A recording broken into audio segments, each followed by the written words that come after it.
Are you looking for a monitor? I imagine so if you've clicked this video. Or maybe you're just one of my supporters and you're showing support, in which I am totally grateful. How you doing?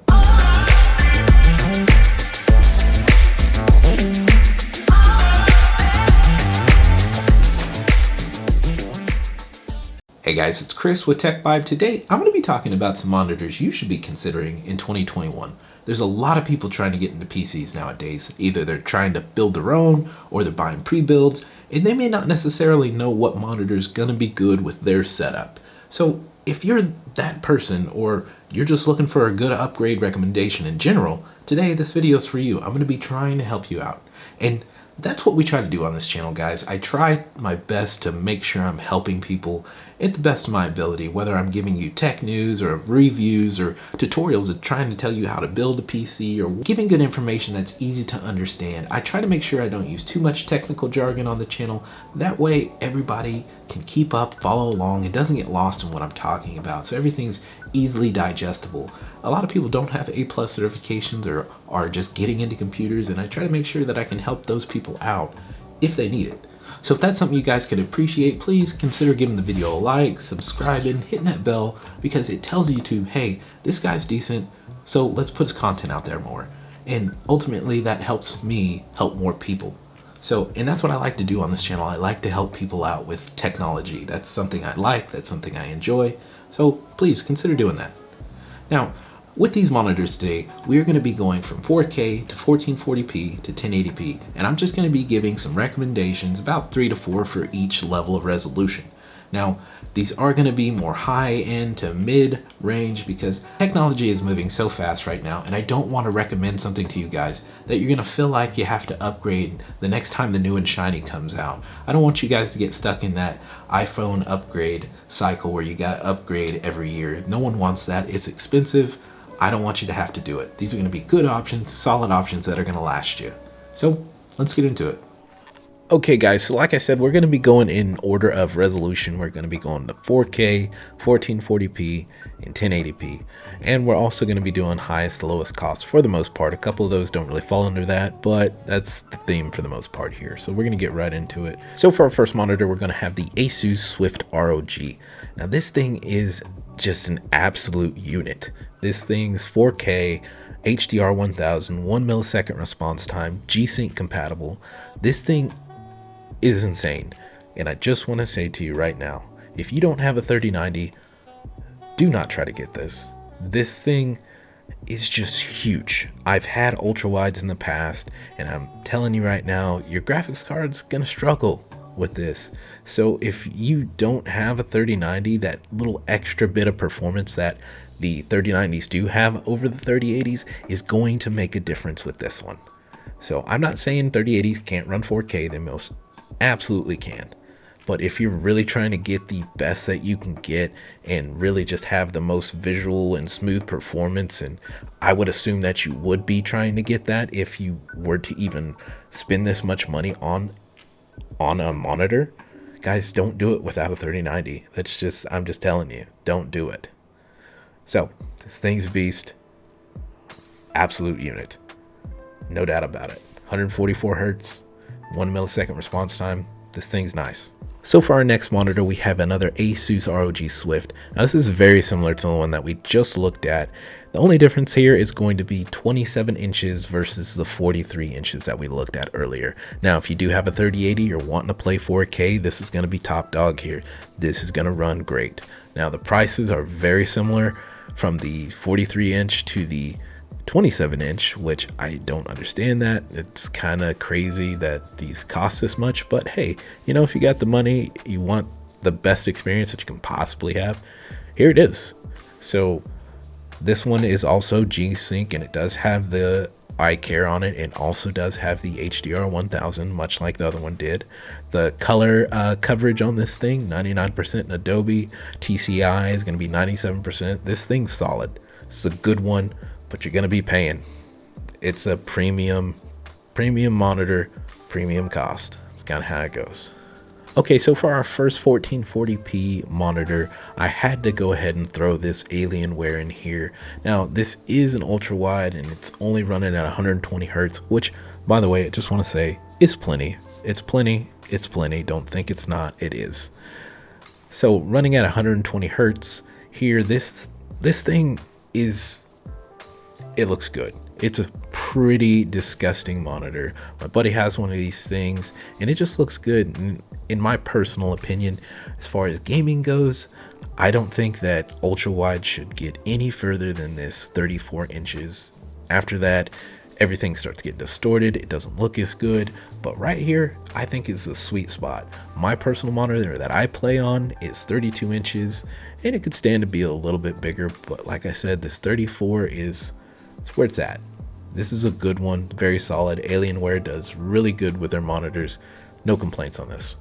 So next up we have another Alienware monitor, and for this one, this is actually going to be a 240 hertz monitor. And so if you're one of those people that are really into those heavily competitive games, you want the refresh rate as high as you can possibly get it, and you want something that's going to be reliable, this is going to be it. This is going to be it. It's going to have IPS nanotechnology. The color correction on this thing is going to be great. It's going to be spot on. Alienware, they usually do really good with their monitors, so I can't do too much complaining here. HDR 600, so you're going to be looking good in that regard. This is a solid monitor, and it just looks, it looks good. Very thin bezels on this thing. It's expensive. It is, but you're going to get what you pay for here. And this is going to be their latest model that they have, the newest one. Just absolutely just beautiful, really. Just a unit. I'll have all the links in the description for these monitors if you want to check these out.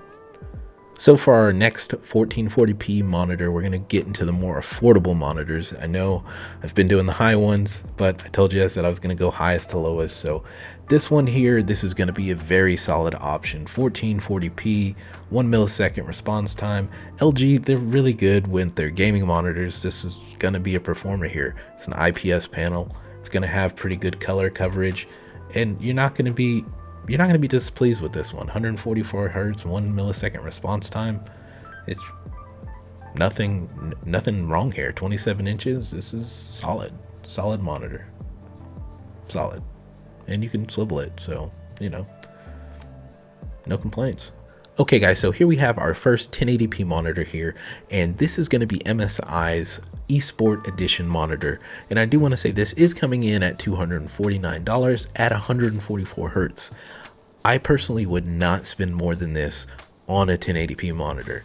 Now, if you're one of those people that do want a 240 hertz, 360 hertz monitor, I just got to say guys, unless you are a person that is playing competitive games professionally, if you don't do it for a job, or you're not trying to get to the point where you are doing it for a job, I don't think it's worth your time. I don't think it's worth your money investing in a 240 hertz monitor or 240 plus. That's just my opinion. I just don't see the point in it. It's your money, you can do what you want, but I'm just kind of trying to explain my rationale why I don't have those options here. Now you can always go ahead and get them, but I'm just trying to give you the truth, guys. So this is still going to be a solid monitor. 1 millisecond response time. Like I said, this is their esports version. So as far as 1080p goes, this is going to be top line here. This is going to be really good. Now there is a 240 hertz like we already discussed, but that's kind of just recycling information there. IPS, a gaming monitor, is going to be solid, going to have good color coverage. This is a solid one. It's good. So for our next 1080p monitor, we're going to have the Gigabyte 27-inch 144 hertz. This is going to also be an IPS panel, 1 millisecond response time. Color coverage on this is going to be 95% for any of those actual video editing, color accuracy workers. So this one's going to be definitely a solid one for sure. There's nothing wrong with this monitor, really. There's not much to say about it. It's a good monitor. Runs on DisplayPort 1.2, HDMI 1.4. This is solid. It's a good one. So for our last 1080p monitor here, we have the 24-inch AOC. This is an IPS panel as well. This is going to have a good picture. Your colors are going to look pretty good on this thing. And it's it's got FreeSync on it, and it comes with a 3-year zero dead pixel guarantee, which, warranties are good. I like that. It's good to see. It is a 24-inch versus the 27s that we've been looking at, so keep that in mind. But it also is $180, which is the cheapest that we've seen on this list. So, got to make your decisions. But these are just really good competitive monitors here. I didn't want to give you bad recommendations. These are going to be really solid monitors, regardless of whatever your position is for resolution or your price point. So all these are good. And if you do see any of these that are not in stock in this video, they should be coming back around. So just give them some time. If they're not, check back frequently. They should come back, so don't worry too much about that. I'll have all the links in the description for these monitors. If you want to check them out, they'll be there. So guys, that's going to do it for those monitors. There's a lot more technical terms that are involved in these monitors, and I wanted to keep it as simple as I could for you guys. But remember, these are all solid options, and if you do have any additional questions for me about these monitors, feel free to ask, because it's a lot, guys. I really know that it is. There's so much to every little component of the PC, and it's hard to navigate sometimes. So feel free to ask me. I will help you, I promise. Guys, that's going to do it for the video. As always, if you do have any questions, concerns, confusions, whatever it may be, don't hesitate. Ask. I don't mind helping. I'm really trying to build something for you guys here. Hope you want to be a part of it. A simple like, share, subscribe, comment, they go so far for the channel. It really helps me continue to grow and make content. With that said, I hope you can like, I hope you can subscribe. And if not, well, I hope to catch you in another one. And remember, it's a vibe. A tech vibe. Specifically. We'll see you.